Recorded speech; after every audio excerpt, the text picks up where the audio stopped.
귀한 찬양 감사합니다. 오늘은 대림절 두 번째 주일입니다. 대강절이라고도 하죠. 우리 예수님을 기다리는 마음, 오시길 기다리는 고대하는 마음으로 우리가 주님께 나가기를 소망합니다. 우리 한번 인사할까요? 할렐루야. 옆으로 인사하겠습니다. 사랑합니다. 축복합니다. 사랑합니다. 잘 오셨습니다. 예.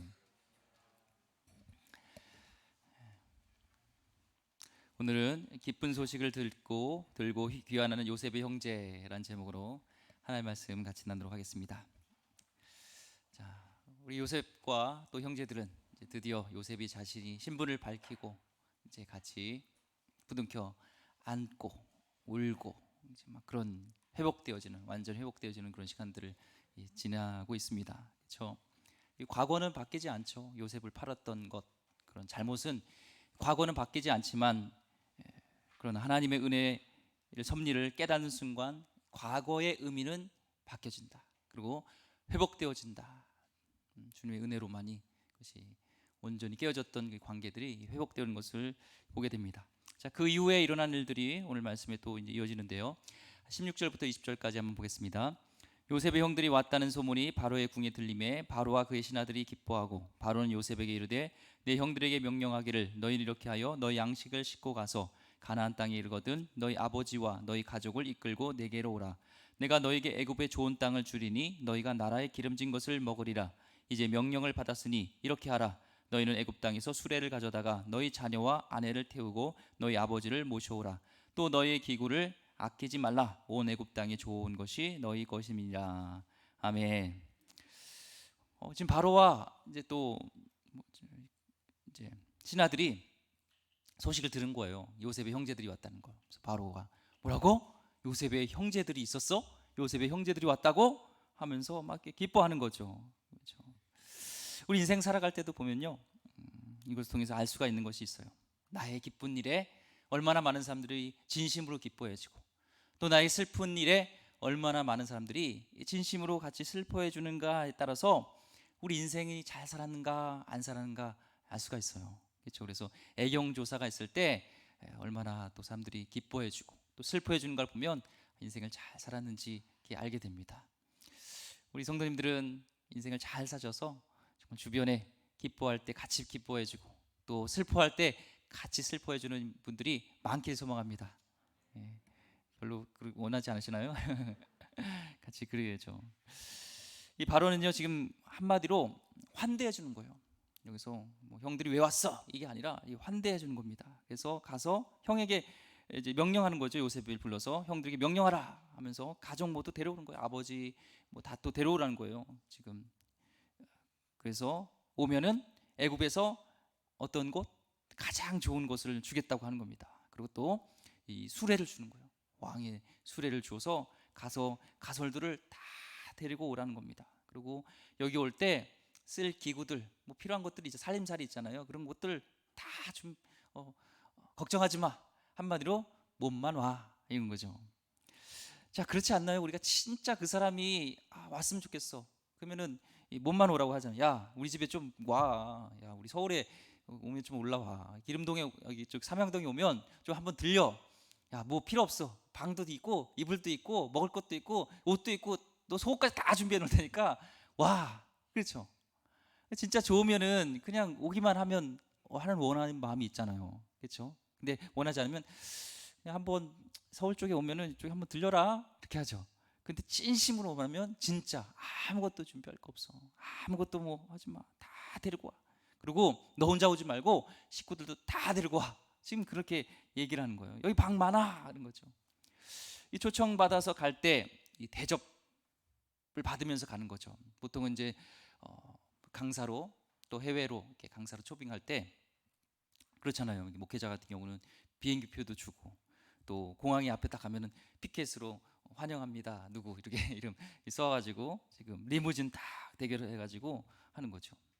저도 예전에 인도네시아에 이제 이렇게 사역을 하러 갈 때 선교 갔을 때 한인교회 그 여름 성경학교 이제 한인교회들은 그 땅거랑인 곳인데 참 우리 한인교회가 큰 교회가 있더라고요. 근데 이제 외국에서는 이 한계가 있는 거예요. 여름 성경학교 할 때 우리 한국은 뭐 교재도 많고 여러 가지 프로그램도 많은데 이 외국에서는 특히 교사들이 적으니까 맨날 이제 똑같은 고인물이라고 하잖아요. 교사 똑같으니까 한번 한국에서 초청을 한 거죠. 그래서 우리 어린이부서부터 우리 청년회까지 한번 수련회를 이 팀에다 맡겨주자 그랬죠. 그래서 우리 태권도 팀이 이렇게 있었는데 맡겨서 태권도 퍼포먼스로 복음도 전하고 예수 그리스도도 전하고 인도네시아 이 무슬림이잖아요. 전 세계 단일 민족으로 가장 많은 인구가 있는 곳이 인도네시아예요.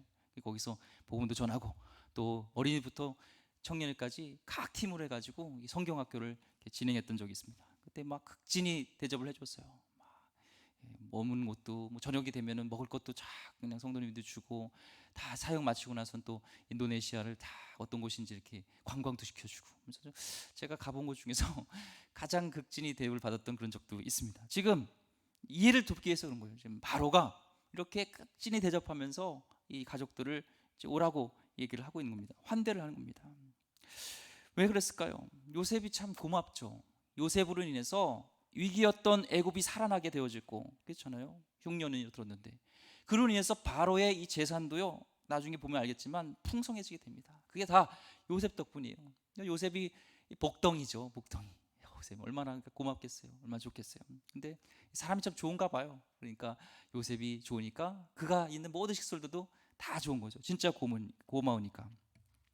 근데 신기한 게요, 요셉이 원래 이제 형들한테 자신의 신분을 노출할 때 애굽 사람들을 다 나가라고 했어요. 그렇죠? 신하들 다 나가라고 하고 그다음 형들한테 얘기를 했으니까 형들한테는 분명히 이집트 말이 아니라 이 히브리 말로 얘기를 했겠죠. 그렇죠? 형들 이제 데리고 와. 아버지도 데리고 와.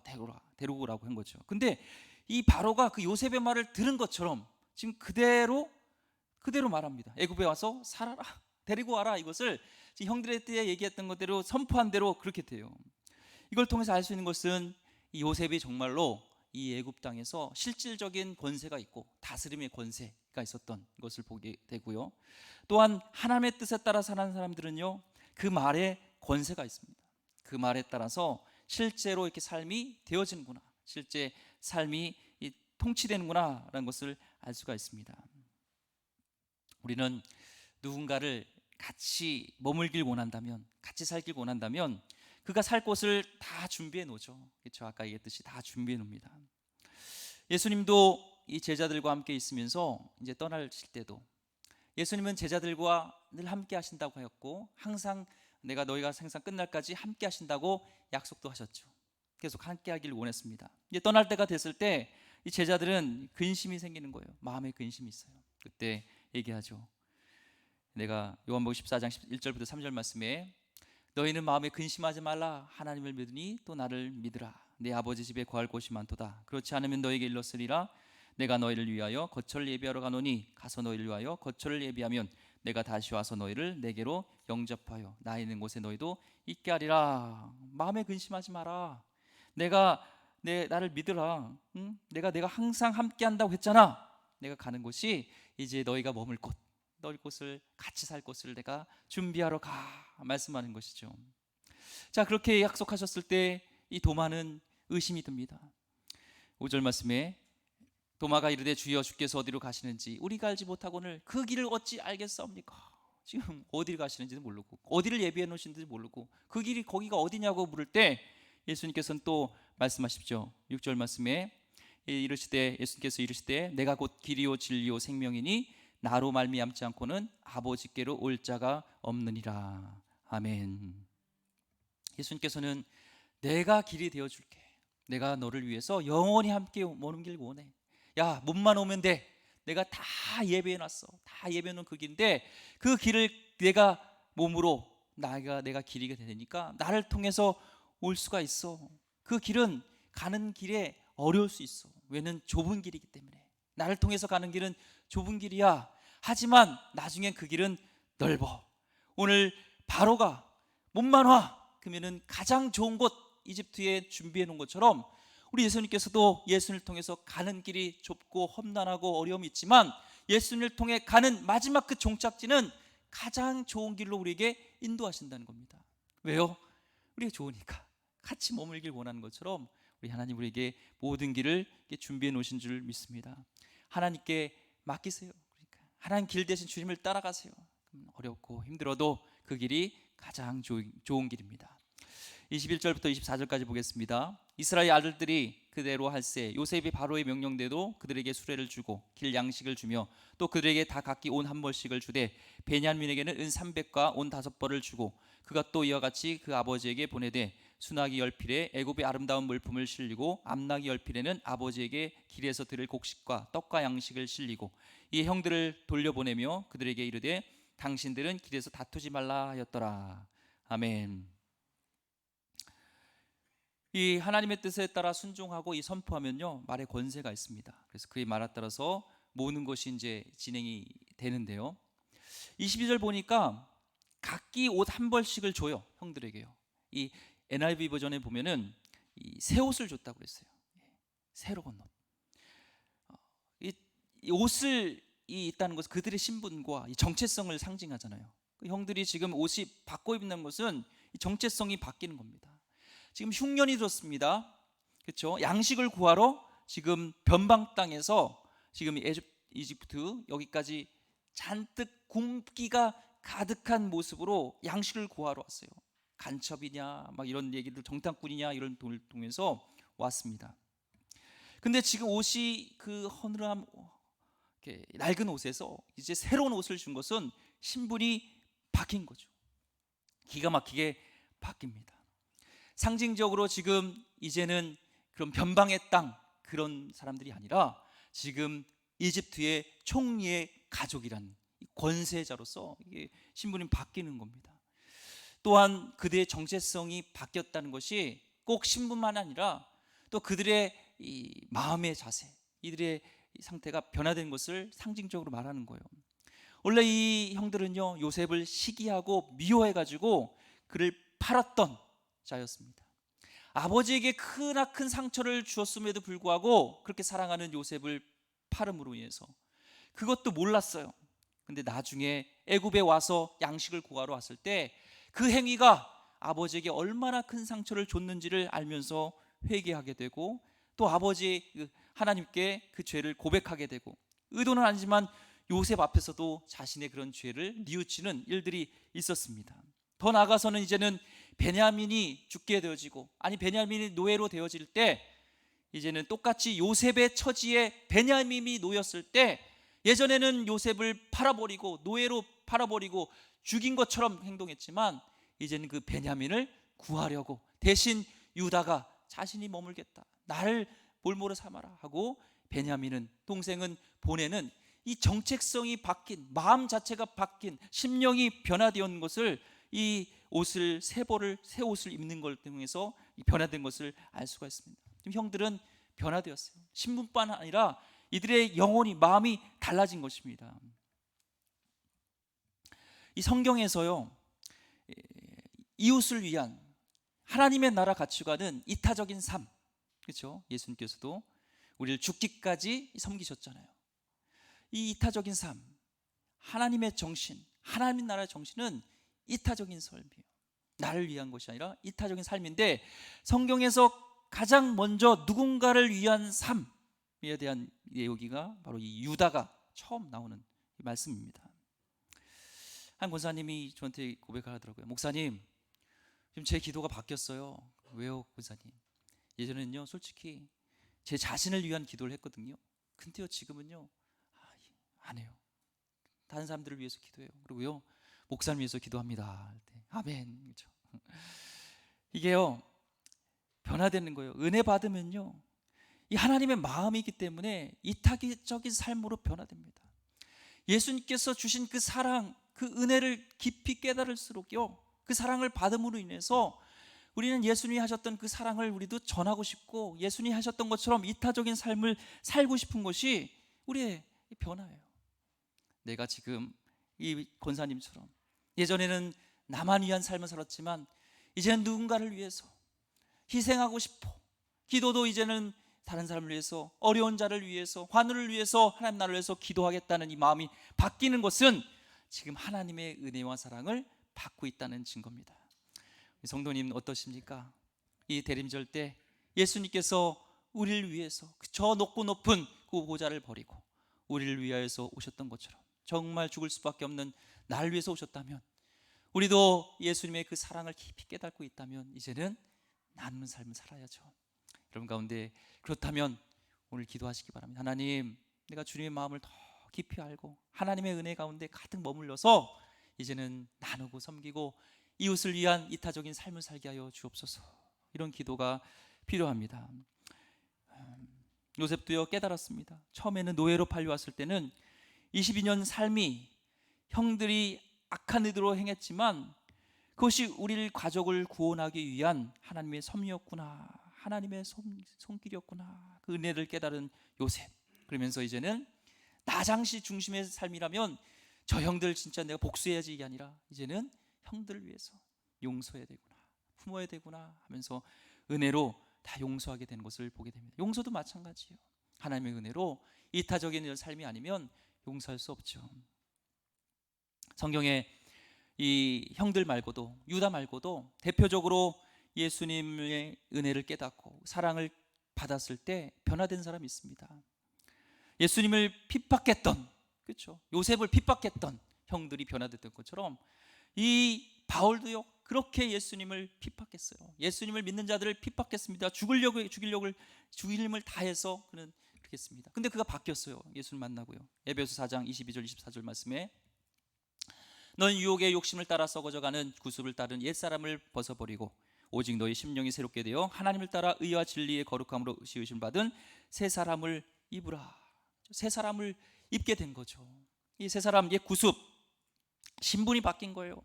예전에는 예수님 자녀가 아니라 이제 바뀐 것이고, 우리의 삶도 이제는 나만 위한 삶에서 예수님을 닮아서 이타적인 삶으로 바뀌는 것, 이것이 새 사람을 입는 것, 새 옷을 입는 것입니다. 여러분 오늘 예수님이 주시는 새 옷을 입기를 원합니다. 요셉의 형들에게 새 옷을 주었어요. 그런데요 또 특이한 게 형들보다 다르게 베냐민에게는 은 300세겔과 옷을 몇 벌요? 5벌을 더 줬어요. 어떻게 보면 편애죠. 그렇죠? 예전 같았으면 어떻게 했었어요? 이 편애를 봤을 때 형들이요 죽기 살기로 막 달려들었겠죠. 그러면 그렇지, 그 어미의 자식은 다 똑같아 하면서 차별하는구나 하고 시기하고 막 미워하고 막 그랬었겠죠. 그런데 안 해요. 오늘 그런 말이 없어요. 제가도 뭐 군대 얘기하기 별로 안 좋아하지만 그래도 가끔 합니다. 군대 있을 때 이제 훈련을 받잖아요. 훈련병 때 참 배고팠던 것 같아요. 저도 겨울 군번이거든요. 춥죠. 배고프고. 그런데 건빵이 나왔어요. 건빵. 하드텍이라는 건빵 아세요? 예, 그 아시죠? 건빵이요. 여기서 먹는 거랑 군대에서 먹는 거랑 천지 차이입니다, 맛이.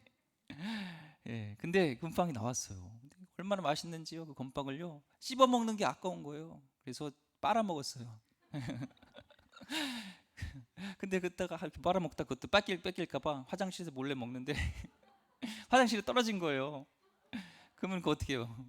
버리죠. 주워 먹죠. 빨아먹습니다. 주워서 쪽쪽 빨아먹어요. 자, 그렇게 귀한 건빵이에요. 그런데 이제 어떤 동기 중에 이제 부상으로 인해서 잠깐 이제 의료실에 갔어요. 병실에 갔어요.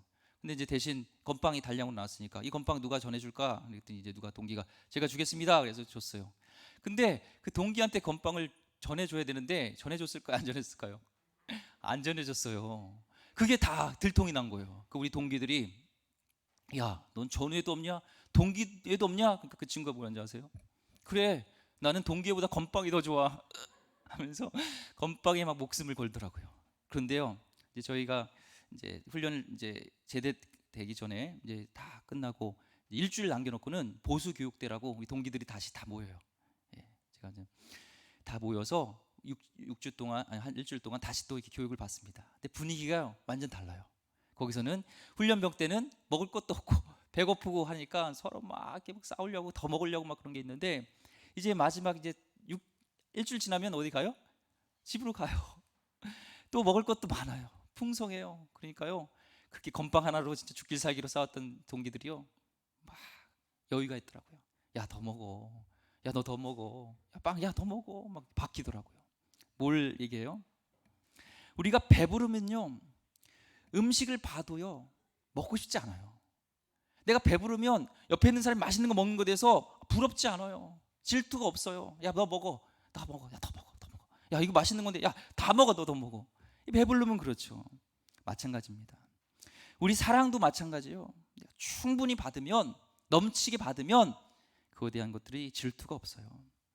지금 요셉의 형제들은요, 본인들이 받아야 될 만큼 사랑이 아니라 이미 과분하게 본인들은 그 사랑을 받았고 용서를 받았어요. 그러니까 지금 옷 5벌이라든지 뭐 몇백 개 그 베냐민에게 좀 주는 건요, 아무것도 아닌 거예요. 이미 본인들은 넘치는 사랑을 받은 것이죠. 그래서 요셉부터 받았던 베냐민의 그 사랑에 대한 것에 대해서 부족함이라든지 뭐 이런 것들이 느끼지 않은 것입니다. 우리도 마찬가지입니다. 누군가에게 질투와 시기와 분냄과 사실 서운함으로 인해서 우리가 많이 갈등이 일어나거든요. 질투예요, 사실은요. 근데 왜 그러냐? 하나님부터 우리가 받은 그 사랑은 변함이 없어요. 단지 우리가 깨달지 않기 때문인 거죠. 우리가 모르기 때문에, 그 사랑을 모르기 때문에 그런 것입니다. 우리에게 부어주신 은혜는요, 하나님께서 2000년 전에 주신 그 사랑은요, 자녀를 주시기까지 그 사랑은 오늘도 지금도 유효하며 영원합니다. 변함이 없습니다. 십자가를 보세요. 저 자리에 항상 있잖아요. 십자가는 우리에게 말합니다. 내 사랑은 변함이 없어. 영원해. 내가 변한 겁니다. 우리 가운데 혹시 질투와 분냄과 시기와 용서가 없다면, 하나님, 내가 주님의 사랑으로 더 충만하기를 원합니다. 주님의 놀라운 사랑에 내가 충만하여서 남이 잘 되는 것에 대해서 하나님, 내가 기뻐하고, 나는 이렇게 큰 사랑을 받았는데 저자도 받는 것에 대해서 나도 너그러운 마음으로 그를 인정해주고 사랑해주는 그런 자 되길 원합니다. 이런 기도가 우리에게 필요합니다. 이제 형들은요, 이 베냐민이 특별히 더 받은 것을 기뻐했을 거예요. 성경에는 없지만 기뻐했겠죠. 그렇죠? 요셉이 형제들에게 또한 그러면서 이제는 돌아가라 하면서 길에서 다투지 말라 얘기를 합니다. 이 다투지 말라는 것이 서로 싸우지 말라는 게 아니라, 사실은 이 원어에 보면 레키치라는 단어인데 두려워하다는 거예요. 형들이 두려움이 있을 수 있어요. 왜요? 혹시 요셉의 마음이 바뀌는 거 아니야? 이것도 뭐 이렇게 우리 복수하려고 하는 수작 아니야? 그런 마음 갖지 말라는 거예요. 그런 두려움만 갖지 말고 얼른 집으로 돌아가서 이제 아버지 데리고 오라는 것이죠. 가족 데려오는 것이죠. 그리고 이제 애굽에 나와서 가나안 땅으로 가게 됩니다. 25절과 28절 마지막 한번 보겠습니다. 그들이 애굽에서 올라와 가나안 땅으로 들어가서 아버지 야곱에게 이르러 알리어 이르되 요셉이 지금까지 살아있어 애굽 땅 총리가 되었더이다. 야곱이 그들의 말을 믿지 못하여 어리둥절하더니 그들이 또 요셉이 자기들에게 부탁한 모든 말로 그에게 말하매 그들의 아버지 야곱은 요셉이 자기를 태우려고 보낸 수레를 보고서야 기운이 소생한지라. 이스라엘이 이르되 종하도다. 내 아들 요셉이 지금까지 살아있으니 내가 죽기 전에 가서 그를 보리라 하니라. 아멘. 드디어 이제 가나안 땅에 무사히 가서 아버지에게 전한 겁니다. 아버지, 2가지요. 큰 기쁜 소식을 전한 건 아버지, 요셉이 살아있어요. 2번째는 아버지, 그 요셉이요 애굽을 다스리는 총리가 돼 있어요. 이 2가지를 지금 얘기를 하는 거예요. 이 37장에서부터 이제 요셉을 이제 형들이 팔잖아요. 그때부터 형들에서 입에서 한 번도 요셉이라는 이름이 그 이후로 없습니다.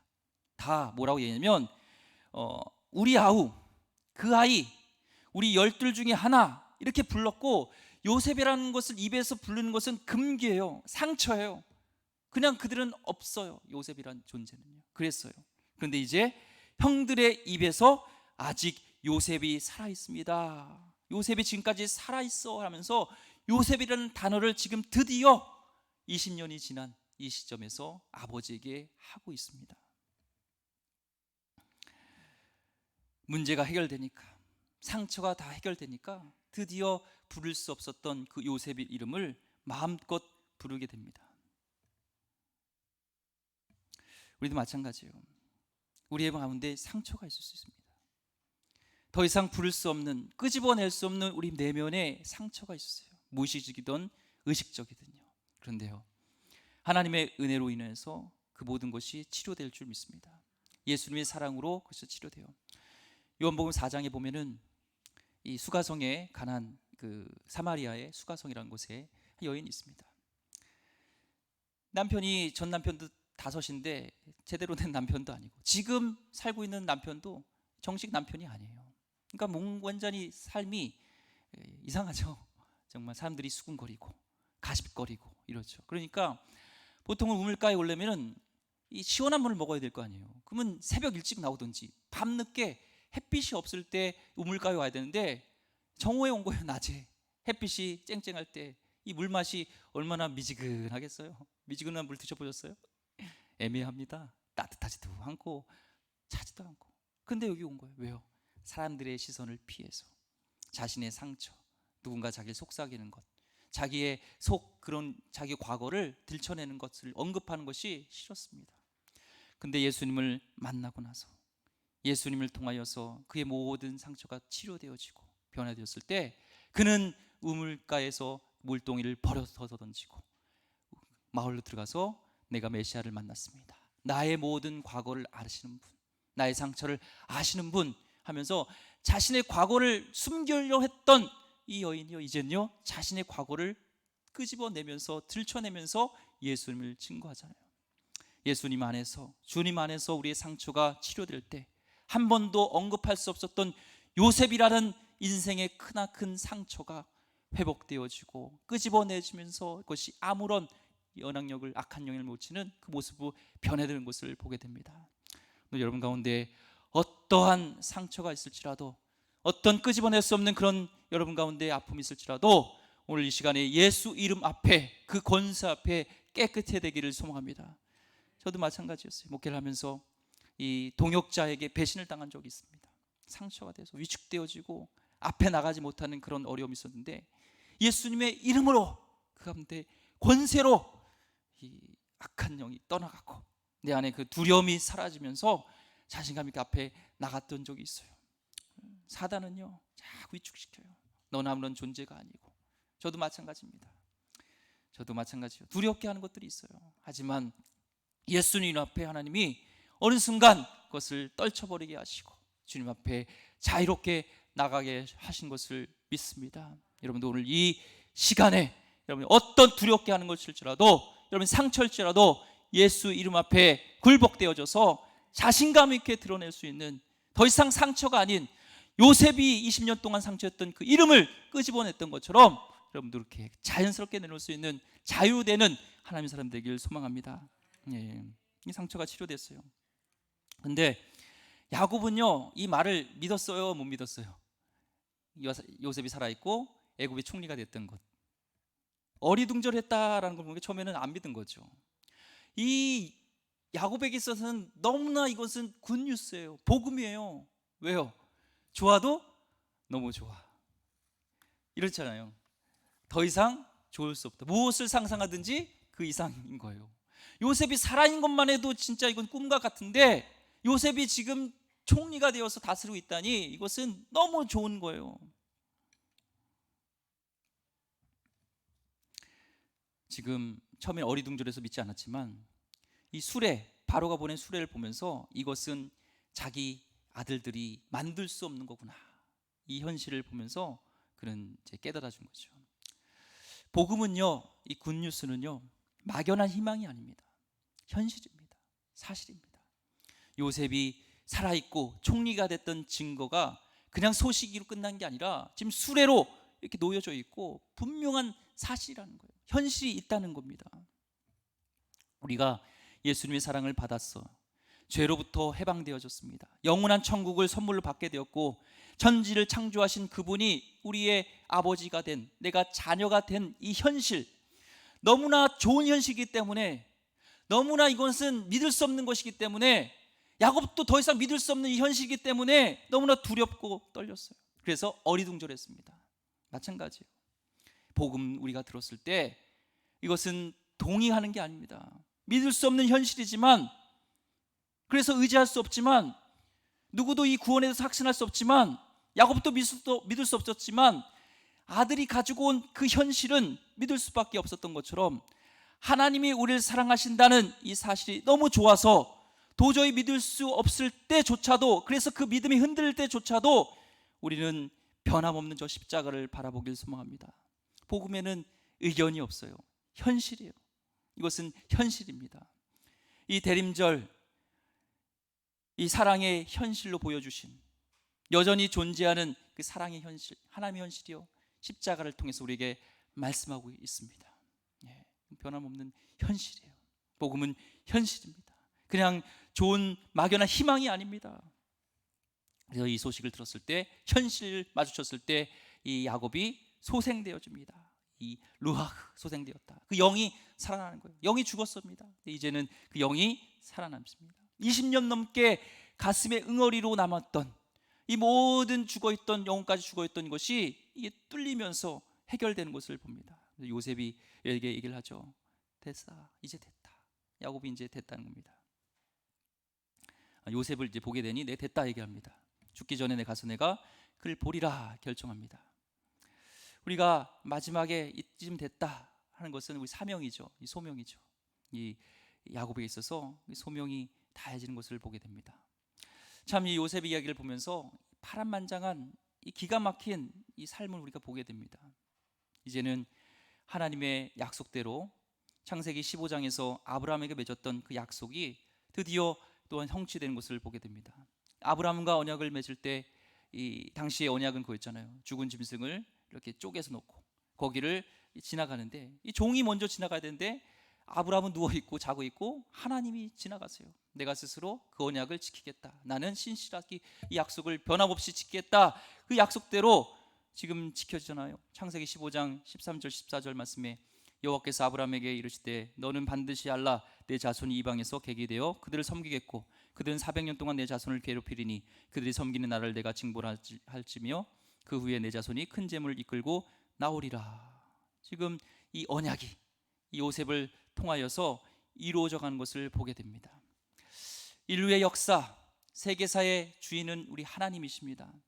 사람을 통해서 하나님 이뤄가지만 이 강물, 큰 줄기 같은 이 강물, 흐르는 줄기는요 이 하나님이 이뤄가는 거예요. 아브라함을 통해서, 이삭을 통해서, 야곱을 통해서, 요셉을 통해서 얽히고 설켰던 이 한 사람 한 사람과의 연관된 이 이야기가 다른 것 같지만 완벽하게 이렇게 맞아가면서 하나님의 역사를, 하나님의 경륜을, 하나님의 구원의 역사를 이뤄가는 것, 섭리를 보게 됩니다. 하나님은 참 놀랐습니다. 한 사람의 그 개인의 고인의 고유한 그런 색깔들을 잃어버리지 않으면서도 그 한 사람 한 사람들의 이야기를 써가시면서도 하나님은 그 사람들을 통해서 하나님의 역사를 이뤄가세요.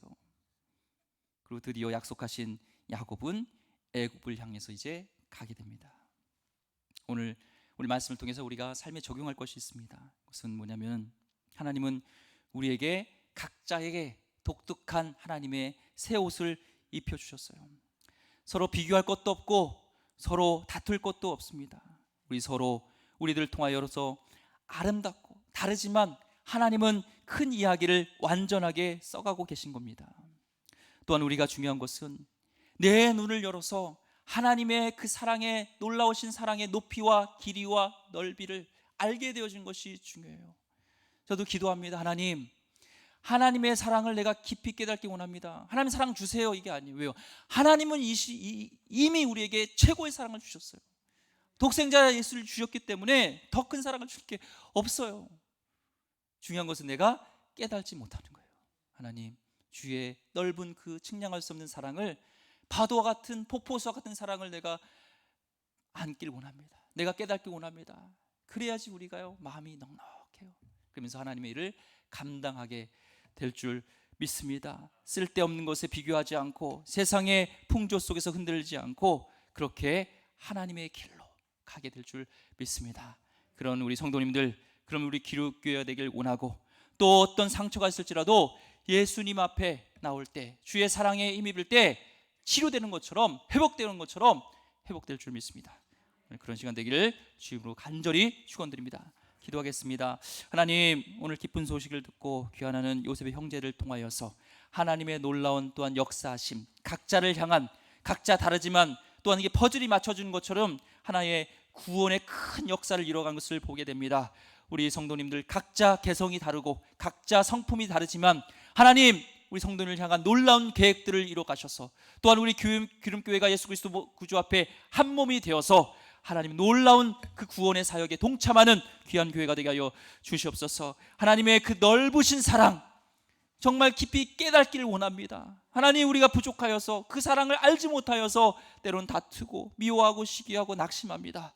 지금도 여전히 변함없는 그 십자가의 사랑을 우리가 깊이 깨달아서 세상의 파도와 역경 속에서도 어떤 공격 속에서도 우리가 승리하며 담대하게 나가는 하나님 백성 되게 하여 주시옵소서. 어떤 상처가 있든지 하나님 치료되게 하여 주시옵소서. 나사렛 예수를 명하노니 하나님 모든 상처는 치유될지어다. 하나님 이름의 권세가 있는 줄 믿습니다. 오늘도 여전히 하나님 우리를 치료하시는 하나님 나라가 우리 이 가운데 있게 하여 주시옵소서. 귀하신 예수 그리스도 이름으로 기도드립니다. 아멘. 우리 찬양 하나님의 사랑을 부르시면서